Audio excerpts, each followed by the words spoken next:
Hey guys, today I'll be reviewing Moyu's latest 3x3, the Aolong GT, which is the third generation of Aolong cubes. Special thanks to both Speedcubing.com.au and the Moyu company for sending me this to test. Now onto the review. Out of the box, the cube felt a little bit dry with decent even tensions, but it was otherwise the same cube then as it is now after 500 plus sols, which is fairly standard for 3x3s nowadays. After lubing, tensioning and breaking the cube in, the raw turning smoothened out a bit, the small lockups became less frequent, and personal preference aside, the cube was now a competition-ready 3x3. In terms of feel, the cube that I would compare the Aolong G2 first and foremost is the Fangxi Shuangren, even though the plastic on this cube is very smooth and slick, as opposed to the matte finish on Fangxi cubes. I think a big part of this has to do with the fact that Moyu has opted to use caps on the pieces, instead of splitting them into halves or thirds, which was one of Fangxi's early innovations. Even though the cube feels a lot like a Shuangren, it also adopts a lot of characteristics from recent Moyu releases, such as the snappiness of the Aolong V2 and the controlled feeling of the Tanglong. Because the cube is mainly a mix of three cubes, which are all on the slower side, at least when compared to something like an out-of-box Aolong or a Thunderclap, the Aolong GT is of course a slower cube.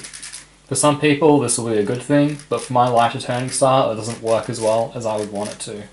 I find myself either constantly underturning when using my light style, or constantly overturning by thinking I need to turn rougher than I do, and as a result I tend to get stuck on the small lockups that can happen on misalignments.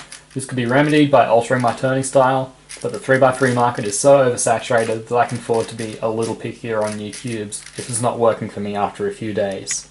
The stickers that come with the cube are much duller than previous Moyu shades. I know my camera kinda sucks at picking up colour, but if you've seen videos of the cube from people like Chris Olsen or the Cubologist, who actually own good cameras, you'll know what I mean. Although I know why Moyu decided to do this for the Aolong GT, I'm definitely not a fan of it, and I'm pretty sure most people won't be either, because it seems like the vast majority of cubers nowadays typically use either half brights, full brights, or bright stock stickers. Moyu's reason for not using their normal stickers is apparently because they didn't like how it would make the cube feel, so they opted for thinner stickers over their thicker standard, which I don't think was a worthwhile trade-off personally. Not that stickers actually matter when reviewing a cube though, so of course my final verdict will have nothing to do with my feelings on the stickers. Corner cutting is satisfactory, not that anyone is expecting a new 3x3 to have significantly worse corner cutting than the hundreds of cubes released before it. The Aolong GT does over 45 comfortably for normal cuts, and a little over 2/3 of a piece for reverse. Pops don't occur on any sensible tension due to the piece locking mechanism we've all come to know and love, thanks to the Aolong, Shuangren and the CX3. Corner twists also don't happen unless you have really loose tensions and really rough turning, thanks to the added lip on the corners, which stops the corner from passing over the centre of the edge. All in all, I think this cube could be perfect for some people. It's the first cube in a long time that takes the feeling of a Fangxi and puts it in a cube that can keep up with the performance of the best 3x3s available.